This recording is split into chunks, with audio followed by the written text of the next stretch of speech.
Hi there gamers and collectors, this is Classic Unboxings. I just wanted to go ahead and go over a couple different topics that I've been noticing going around lately when it comes to video game collecting. Some topics that people generally discuss and what's considered what collectors would collect and things like that, and kind of some personal examples of what I'm currently collecting and my opinions on these matters. So I just kind of wanted to make this little video because I'm doing a lot of the back to the classics with the Donkey Kong and stuff like that, just kind of revisiting some of my old favorite games on this channel. But I figured I would kind of swing in the direction I originally meant this channel to be, which is just mostly on collecting. So let's go over some topics here. The first thing I want to go over is in terms of factory sealed games and just loose games and complete and box games. When it comes to collecting these types of games, honestly the best advice that I can actually give you is just collect what you love. If you want to get a factory sealed game, I would say just go for it. For example, here I'm going to show you, I do have The Lion King for the Super Nintendo. The reason I purchased this brand new factory sealed is simply because I love The Lion King and I love Disney movies. This game was awesome as a kid, and I loved it. I only picked this game up actually for about 15 bucks, and I'm taking it out here. So yeah, it is fully sealed, and I picked this up for 15 bucks. So I mean, when you get an opportunity like that and you get a great game that you love personally and it has meaning to you, by all means I would say get a factory sealed game. I already have just a loose card of this game. This is the original game that I've had since I was just a kid. This one right here. But I wanted to get a sealed one so I could have it in my collection, you know, put it in the nice protector and be able to display it. I mean, just the whole novelty of having a sealed game is an awesome concept to me, especially if you love the game. Currently I'm working on collecting sealed games of the Pokemon franchise.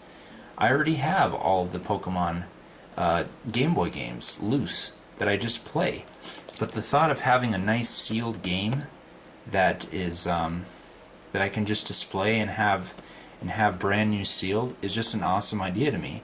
And if you're like me and you feel the same way, I would say by all means go for it. I mean, if you can get decent prices on these games and you're passionate about it, just put your heart and soul into it and just go for it. That's the best advice that I can give you. A lot of people are really, reluctant, saying, hey, sealed games, people just buy them just for they can hold on to them and eventually sell them for just a ton of money if they're worth anything. But no, that's not the case. I mean, The Lion King sealed is, what, 70, 80 bucks maybe? And yeah, I got this thing for like 10 bucks. No joke, 10 bucks, sealed. So I mean, if you want to think like that, yeah, I'm already ahead in the game in terms that I'm already making money on this game, because it's, I bought it for 10 bucks and it's worth maybe 70. But the market has to be there too in order to get any value on these games. People have to love these games. They have to be older, they have to be in demand basically. But just for the novelty of having a boxed game is all that matters to me. So if you're like me, go for that. Go for those sealed games. Make that list and complete that list and stay focused. So there's one on sealed games and kind of my opinion on that. Second thing I'm going to go over, actually probably my last topic for this video, is going to be on super stupid expensive games. I'm going to admit I like to collect expensive games. I like games that are actually good and are very expensive games too. I mean, there's a collector's aspect that makes us, selfish. And if we have an expensive game, we're gonna hold on to that, and it's gonna validate the price of it even a little bit more. I mean, I know that may sound terrible, but for example, I bought this probably 4 years ago. From a local game store of mine. This is Mega Man X3. I bought it for 100 bucks.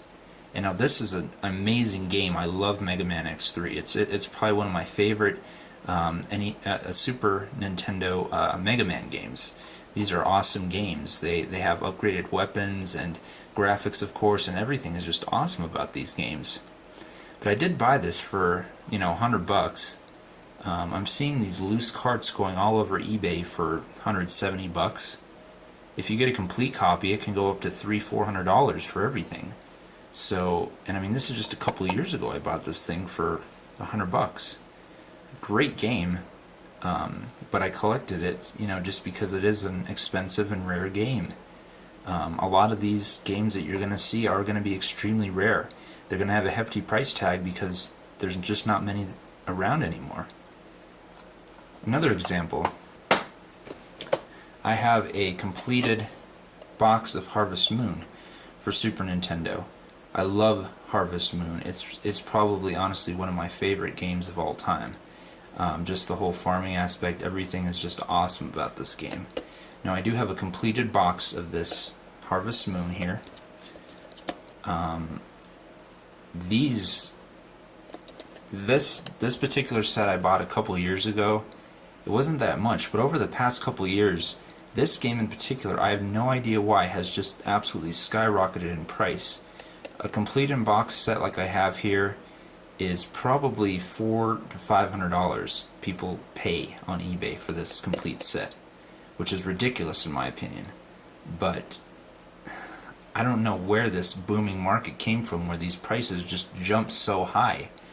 I mean, I can understand if it's a great title and people love it, but I mean, if they're so expensive where people can't even buy them anymore and enjoy them just as the games they are, then what's the point? I mean, I love to collect games in boxes. That in itself to me is art. I mean, it's beautiful. I mean, it has everything on it. This is exactly how you would find it in the store back in 1997 or whenever this game came out. So that to me is an awesome idea to have these boxed games. And that's what I really love about them. They're art. They're beautiful. They hold a video game, but they also are art, and they have all of the amazing artwork that went into everything. And it just makes it an overall great addition to any collection to have a full box thing, to have all of that stuff already in here, which is just amazing to me.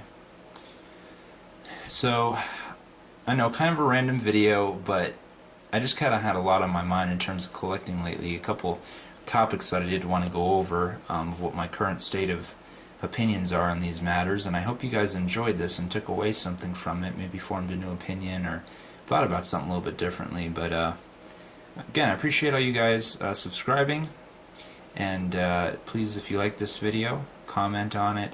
Definitely start conversations with me. Give me some ideas on what kind of content you'd be like to see on this channel. And I'm just going to build, and I'm going to be happy to show my collection to you guys along the way as well. So thanks for watching, and I'll be posting another video here in a couple days. And subscribe if you like me. Thanks guys, take care.